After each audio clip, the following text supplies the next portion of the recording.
Bonjour à tous, bienvenue, ravie de vous retrouver aujourd'hui pour ce mini-webinaire autour de la mise en place d'une démarche de veille stratégique au sein d'une PME. Je suis Avital, donc je suis Account Manager chez Sindup.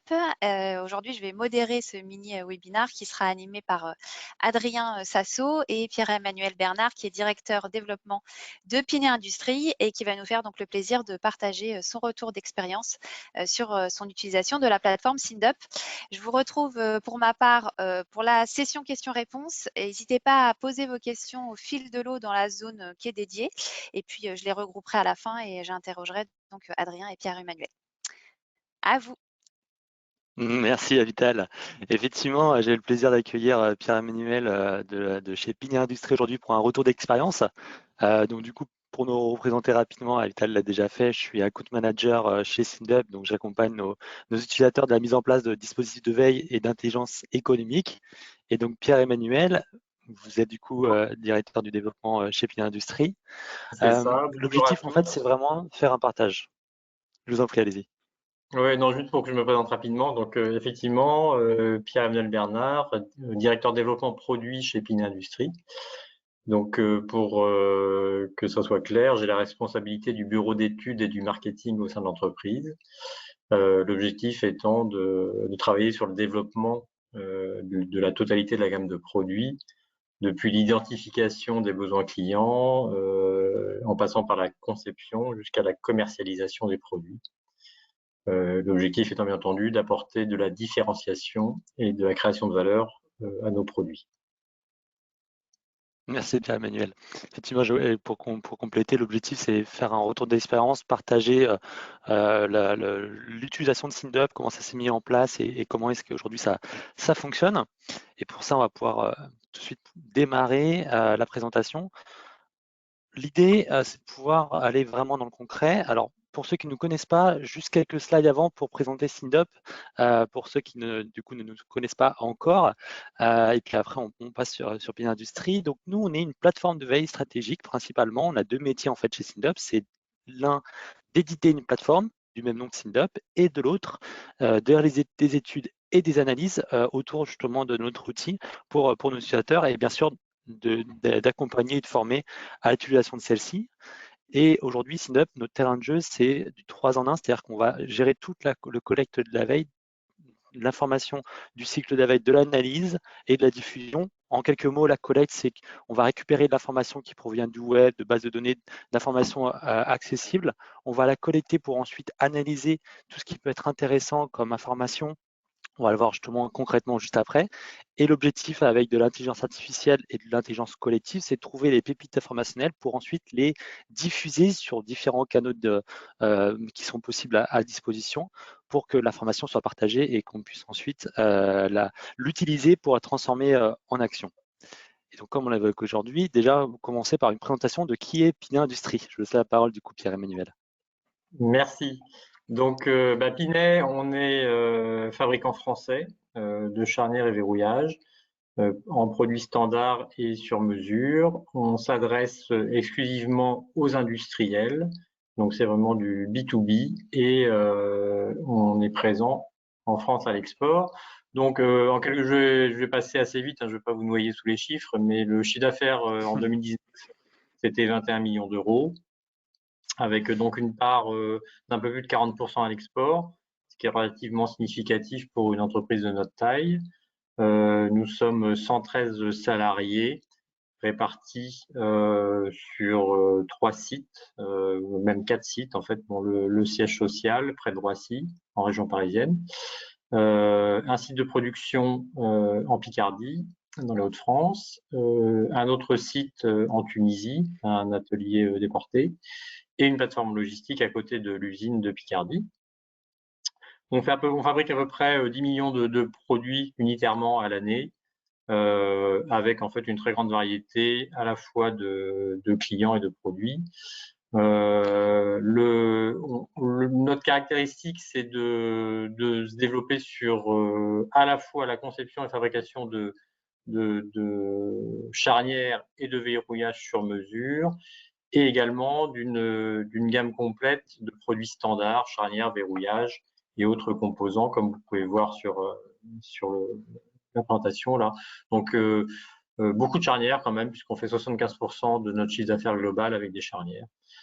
Et donc des produits complémentaires type verrouillage, poignée et accessoires. On a effectivement une forte volonté de se développer et donc d'innover. Donc c'est un axe majeur de notre stratégie. L'innovation, ça intègre différents paramètres, notamment la veille, dont on va parler aujourd'hui, mais aussi la génération d'idées, tout ce qui est idéation, l'innovation ouverte. On travaille aussi avec des structures externes pour nous aider, aussi bien en innovation incrémentale que rupture. Donc, vous voyez, on innove aussi bien sur des fonctions dans nos produits que sur des nouveaux matériaux ou des nouvelles technologies comme la charnière connectée. C'est bon, Adrien. Et donc, pour que vous sachiez un peu aussi où est-ce qu'on commercialise nos produits, il faut savoir qu'on a une très grande variété de clients. Je disais tout à l'heure qu'on facture, je crois, plus de 3500 clients par an. Donc, on est présent dans de multiples secteurs industriels. Donc, par exemple, véhicules industriels et bus, type Iveco, par exemple. Enfin, vous voyez les sigles là d'entreprises très connues. Le Capitaine, Lamberet, VDL. Dans les engins de travaux publics et les machines agricoles, donc avec Caterpillar, Liebherr, AGCO, CNH. Dans tout ce qui est domaine d'armoire télécom, armoire électrique, baie télécom, donc Schneider, ABB, General Electric et d'autres entreprises plus françaises comme Sobem ou Idea Optical. On a aussi une activité dans le ferroviaire, notamment avec les grands donneurs d'ordre que sont Alstom et Bombardier et leurs sous-traitants. Sur la slide suivante, vous allez voir donc aussi dans le domaine aéronautique où on propose des produits pour l'aménagement intérieur des avions. Donc voilà, avec des gens comme Safran notamment et d'autres comme Recaro ou Zim à l'export. Dans le médical, tout ce qui est équipement médical, appareils, instruments de mesure, instruments d'analyse, notamment des gens comme Oriba, groupe japonais qui a une forte présence, enfin qui a un site dans le sud de la France, Stago, B-Medical, Soluscope, qui sont des noms importants dans le domaine. Également aussi tout ce qui est distributeur automatique, terminaux, bornes de paiement, terminaux interactifs. Donc des gens bien connus comme IER. Alors là c'est Moneyline, mais en fait maintenant il s'appelle Diagona, ils ont changé de nom. Voilà, on a aussi pas mal d'applications dans le domaine. Le mobilier urbain, donc ça passe par tout ce qui va être éclairage public, signalétique, poubelle, tout ce qui peut rentrer dans l'aménagement d'une ville. Également aussi dans le traitement d'air, donc climatisation, ventilation, donc le groupe SIAT, Atlantique, Carrier, Profroid, etc. Et puis après, on a là ce qu'on a qualifié magasin spécialisé, mais ce qu'on peut appeler des distributeurs, comme Émile Morin en France, comme Pommier en France, Kip en Allemagne, Essentra ou RS Components qui sont basés en Angleterre. Et puis d'autres gros clients dans des univers assez variés comme Ilti, Accor, Altrad ou QVSK dans les échafaudages. Merci pour cette présentation. Grande variété de clients. Ouais, effectivement, ouais, c'est vraiment là-dessus que je voulais revenir parce que c'est très intéressant de voir le dispositif de vente, les processus de vente qui justement amène à la veille et à cette complexité que vous avez sur votre marché d'être avec de nombreux acteurs distributeurs dans plein de domaines complètement différents et ce qui amène justement un plus de variables dans cette veille qu'on va pouvoir justement présenter ici dans le dispositif. Donc là, c'est votre dispositif actuel qui est réparti sur 3 grandes thématiques. Donc de la veille commerciale, de la veille technologique et de la veille concurrentielle.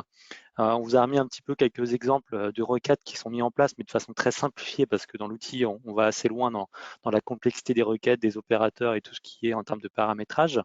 Pouvez-vous nous en dire un peu plus justement sur les différents objectifs, Pierre-Manuel, de chaque veille et de comment est-ce que ça fonctionne chez Pinet ?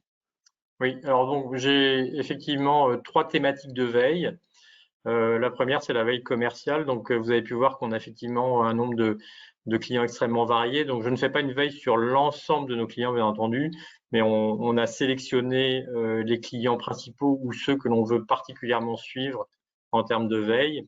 Et donc, ils sont intégrés dans une requête spécifique liée à la veille commerciale, ce qui nous permet effectivement toutes les semaines d'avoir des infos sur ces clients-là.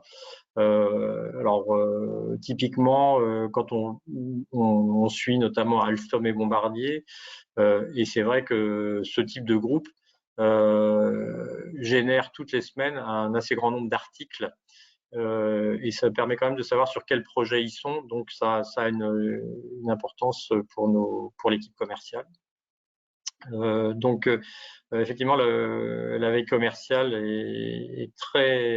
nous permet d'avoir effectivement beaucoup d'articles intéressants. La veille technologique, là, c'est beaucoup plus spécifique et beaucoup plus technique. L'idée, c'est de faire de la veille sur des technologies qui pourraient être utilisées dans nos produits, donc toujours charnière et verrouillage. Alors forcément, nous, on est dans un domaine quand même assez spécifique. On trouve assez peu d'articles qui parlent directement de charnière, mais au travers de la requête qui a été faite, ça nous permet quand même d'essayer de trouver des articles qui peuvent nous aider dans nos développements ou nous amener à chercher de nouvelles techniques ou d'être au courant de certaines technologies qui pourraient nous être utiles. Et la veille concurrentielle. Donc là, sur cette requête, on a bien entendu intégré nos concurrents principaux, que ce soit en France ou à l'export.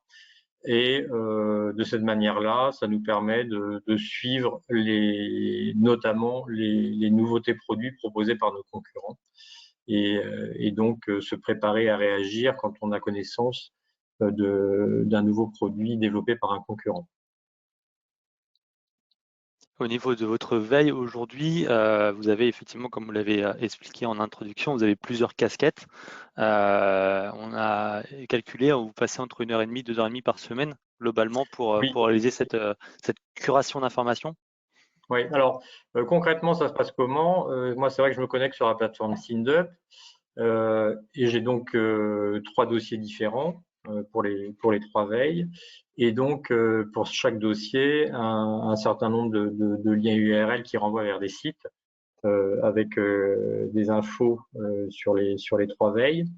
Donc moi, ce que j'essaie de faire, c'est d'aller sur la plateforme 2 fois par semaine, de sorte que je screen les articles 2 fois dans la semaine. Des fois, pour des questions d'organisation, je ne le fais qu'une fois par semaine, donc le vendredi. Mais c'est vrai que c'est plus facile à gérer en le faisant en 2 fois.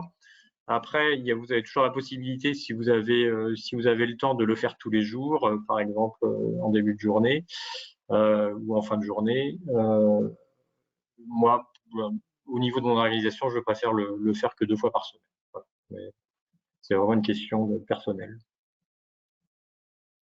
Et c'est vrai que en termes de temps passé, c'est pas si consommateur de temps que ça. Au début, c'est plus consommateur de temps, c'est vrai parce qu'il faut se familiariser et puis avec la pratique, je vois assez vite les articles qui vont pouvoir m'intéresser et ceux qui ne sont pas intéressants. Donc j'ai effectivement optimisé mon temps passé par rapport au tout début de l'utilisation de l'outil. Mais c'est vrai que voilà, entre 1h30 à 2 heures en moyenne. D'accord, ok. Et concrètement, là, on voit qu'effectivement, il y a de nombreuses requêtes plus ou moins complexes. Vous l'avez évoqué, vous êtes sur un marché en fait où potentiellement dans votre technologie, il y a moins de contenu publié. Les concurrents, idem, ils ne produisent pas beaucoup de contenu et vous êtes sur des mots-clés qui peuvent être spécifiques et en même temps communs parce que le mot-clé charnière, en fait, veut dire plein de choses et notamment quand on le traduit en anglais, ça peut amener beaucoup de contenus qui ne sont pas pertinents. Comment ça s'est passé justement cette mise en place des requêtes et des premiers résultats au démarrage? En fait, moi, je me suis fait aider par les équipes de SINDUP, hein, bien entendu, pour mettre en place ces requêtes. C'est pas moi qui les ai fait directement, ce qui fait que, vous voyez, bon, sur le slide, vous avez quelques exemples de requêtes un peu compliquées avec les opérateurs booléens. Et si on considère par exemple le charnière, c'est une terminologie qu'on retrouve notamment dans le rugby. Et donc on a exclu, on a fait en sorte de pouvoir exclure tout ce qui était charnière quand c'est dans le monde du rugby, ce qui fait que ça évite d'être pollué avec des liens qui n'ont pas d'intérêt, notamment. Et après, en anglais, c'est vrai qu'on a le terme hinge qui est rapproché du domaine industriel, de sorte qu'on ait des liens qui soient pertinents. Mais donc, c'est vrai que il faut passer un peu de temps au début à mettre en place les requêtes, et c'est nécessaire. Et après, on gagne beaucoup en efficacité. Très bien.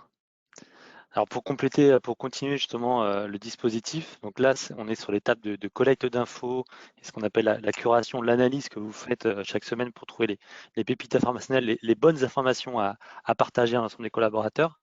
Et justement à faire un focus sur la diffusion. Aujourd'hui vous utilisez le support, donc la newsletter. Pouvez-vous nous en dire plus justement sur le dispositif et comment est-ce qu'il est distribué?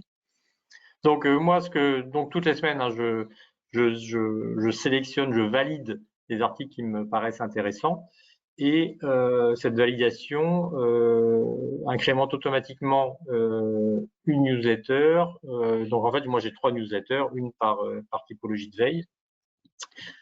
Et donc les articles viennent se positionner automatiquement dans cette newsletter qui après est envoyée par mail.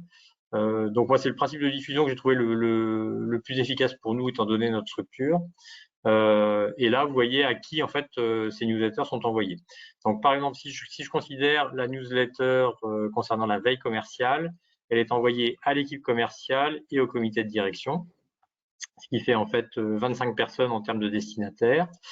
Pour ce qui est de la veille techno, elle est envoyée à l'équipe technique, donc bureau d'études d'industrialisation, direction usine et le comité de direction.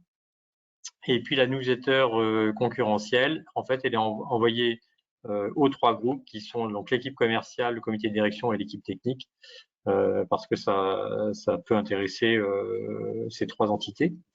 Donc le maximum, vous voyez, j'ai 30 destinataires, c'est sur la veille concurrentielle, avec des taux d'ouverture, bon, on va dire en moyenne de l'ordre de 50%.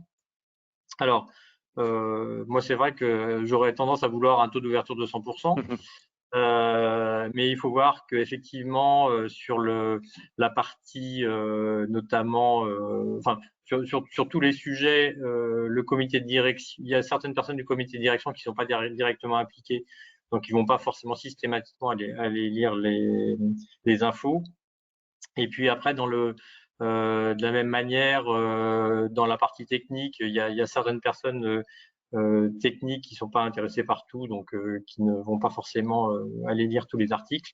Voilà, donc en fait, moi ce que je regarde, c'est si les personnes principales dans chaque entité vont vraiment lire les infos, et c'est généralement le cas. Donc c'est surtout ça l'important. Il y a effectivement possibilité de voir personne par personne qui va ouvrir les newsletters. Et puis la partie taux de clic qui est important parce que ça Oui, aussi, ça mène à l'action. On voit qu'il y a un bon taux de clic en moyenne de 35%, ce qui montre oui. l'intérêt En du fait, contenu et l'action. oui, c'est en fait les clics, ça veut dire que les personnes donc ont ouvert la newsletter, ont lu les en-têtes de chaque article et ont cliqué sur le lien pour aller plus dans le détail sur le contenu de l'article. Donc c'est que effectivement le sujet les a intéressés, ils ont cherché à en savoir plus, ce qui est tout l'intérêt de toute façon de ce principe de newsletter. Effectivement, merci. Alors pour aller plus loin dans la partie newsletter, il y a 2 aspects. Donc aujourd'hui, vous évoquez que c'est en fin de semaine que vous l'envoyez avec Oui. une procédure, et puis que vous avez une fonction, enfin vous avez une façon de procéder justement pour les personnes qui ne sont pas forcément anglophones dans l'équipe. Oui, alors il s'avère que quand je lis les articles, j'ai des articles en français et en anglais. Et moi, ce que je fais, c'est que pour essayer de partager l'information la plus simplement possible et la plus facile à lire, quand j'ai le même sujet qui est traité en français et sur un autre lien en anglais, je mets les deux, de sorte que je suis sûr que l'info passera aussi bien pour les francophones que pour les anglophones. Et puis après, des fois, bon, j'ai des articles qui sont que monolangues. Et bon, bah, c'est vrai que maintenant, avec les outils de traduction en ligne, c'est assez facile quand même de pouvoir avoir la traduction en automatique. Et là, vous avez un exemple, par exemple, de newsletter, ça doit dater de début octobre. Et là, c'est donc la newsletter veille commerciale, où il y a quoi? Il y a entre 10 et 15 articles sur cette semaine-là. Et on voit par exemple sur Alstom que j'ai l'info aussi bien en anglais qu'en français sur la mise en place du tram de Nantes. Donc dans ces cas-là, je mets les deux parce que je me dis, je suis sûr que l'info pourra être lue par tous les collaborateurs de l'entreprise. J'ai une diffusion automatique à 17 h, c'est-à-dire que il faut que j'ai validé mes articles avant 17 h. Néanmoins, c'est quand même moi qui décide d'envoyer ou pas. Donc, si j'ai du retard, je peux très bien décaler l'envoi. Ça se gère très facilement. Donc, il m'est arrivé de décaler l'envoi à 18 h ou 19 h parce que j'ai pas eu le temps de traiter juste avant. Mais c'est extrêmement facile à gérer.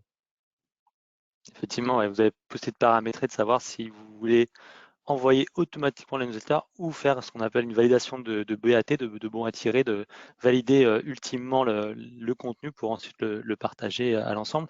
Et la stratégie de le faire le vendredi, c'est pour que chacun puisse l'avoir le lundi matin dès le début de la semaine pour partager les infos. Voilà, ou même le lire le week-end. Quand ils ont du temps pour la lecture. Voilà. Ok, très bien.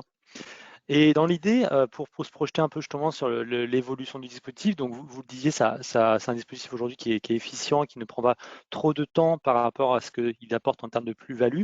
Vous avez de toute façon envie, comme tout le monde, d'aller faire évoluer le dispositif quand le temps sera disponible. On a évoqué 3 sujets qui sont intéressants. Alors, je vais en parler un peu, puis après, je vais vous laisser le commenter. Donc, le premier, ce serait de compléter les veilles actuelles par la partie réseaux sociaux qui n'est pas encore active dans votre plan de veille.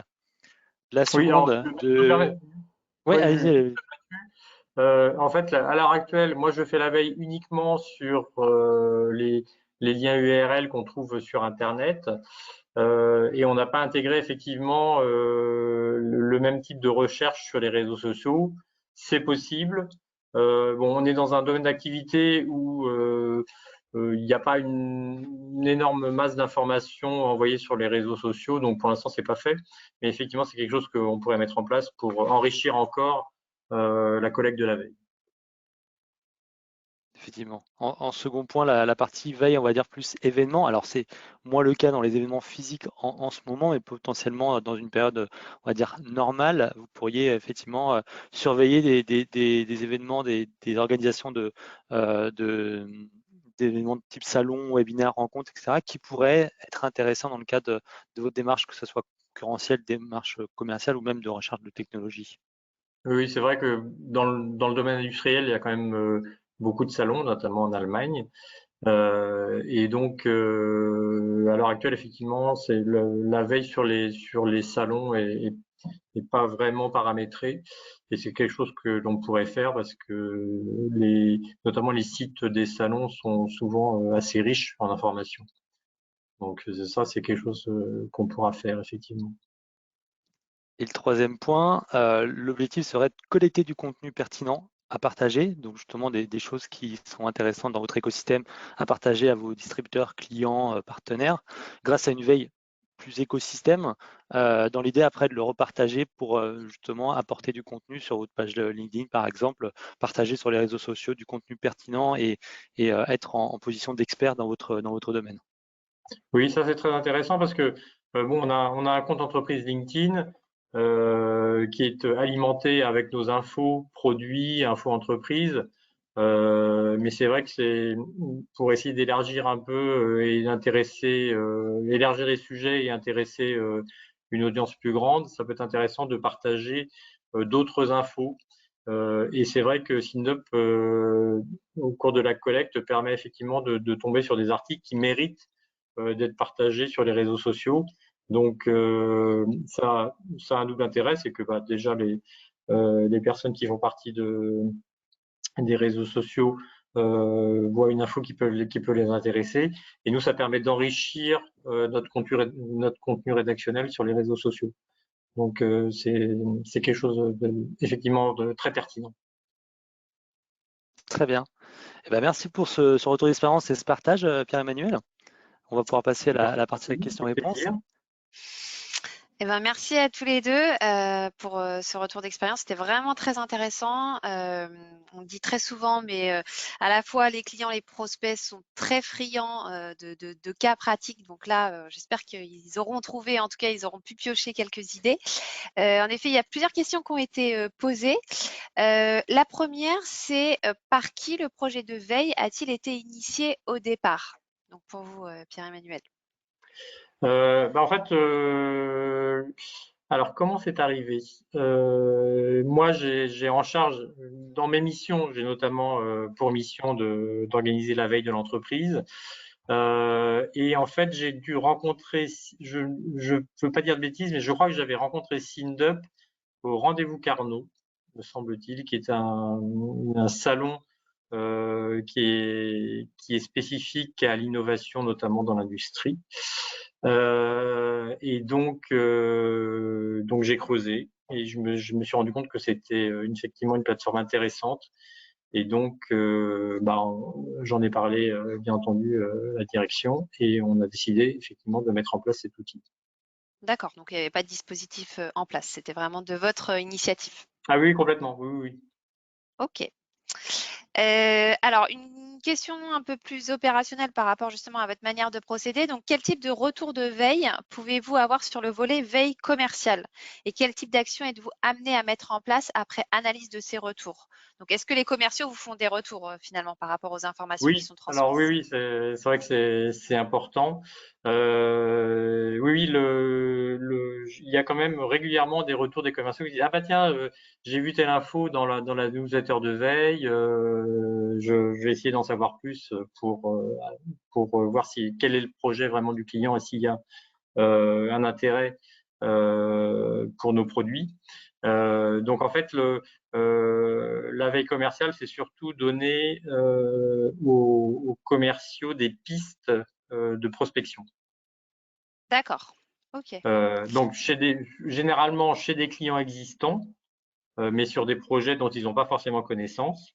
Et parfois, au fil des lectures, je tombe aussi sur des infos de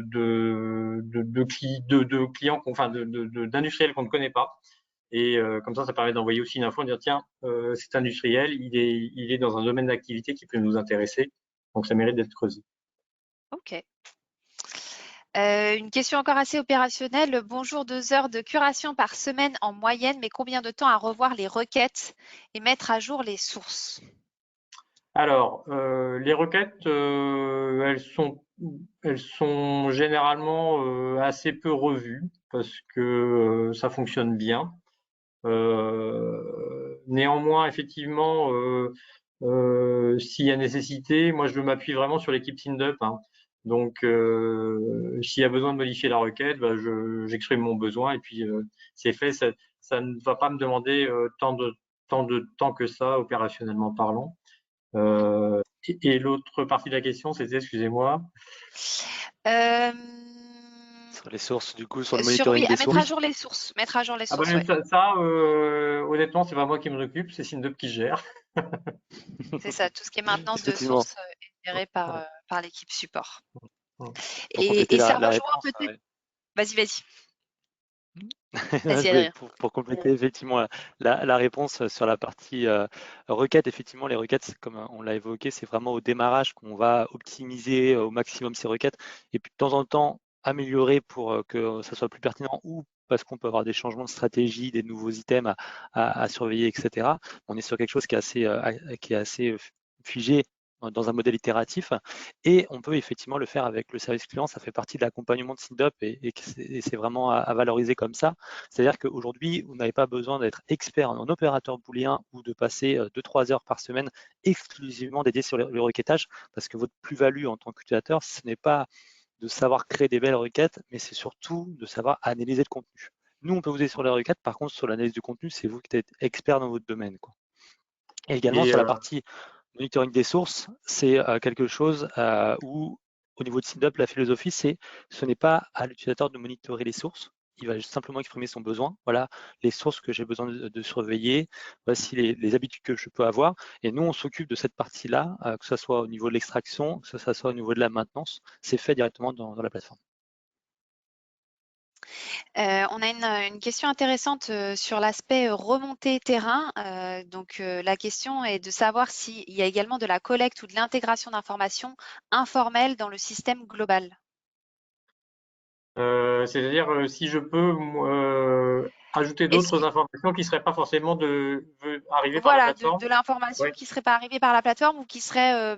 alors, je ne sais pas si vous avez mis ce dispositif en place, vous, de remontée terrain de la part des commerciaux, éventuellement que des commerciaux vous remontent l'information captée sur le terrain et que vous la retraitez derrière via un autre canal ou biais d'analyse. Alors, j'ai assez peu de remontées spontanées terrain de la part des commerciaux. En revanche, moi, de temps en temps, par d'autres moyens, par d'autres sources, j'ai des articles, je tombe sur des articles intéressants sur Internet et je peux les intégrer dans la plateforme. Donc, il m'arrive régulièrement de rajouter des articles de mon propre chef dans les newsletters sur des articles que je suis allé chercher moi-même parce que j'ai connaissance de sites internet très spécifiques. Et donc, dans ces cas-là, j'intègre moi-même l'article dans la newsletter. Donc là, il y a une petite manipulation à faire. C'est pas très compliqué. Il faut le faire. C'est juste une Il faut le faire extension au moins. navigateur. Il faut le faire au moins une fois. Voilà. Et voilà.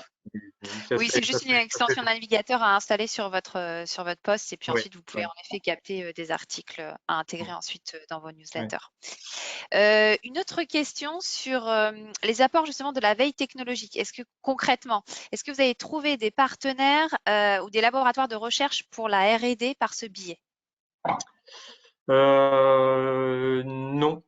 Les labos de recherche, tout ce qui est centre de ressources technologiques, centre technique, école d'ingénieurs et tout ça, j'ai pas trouvé par ce biais-là.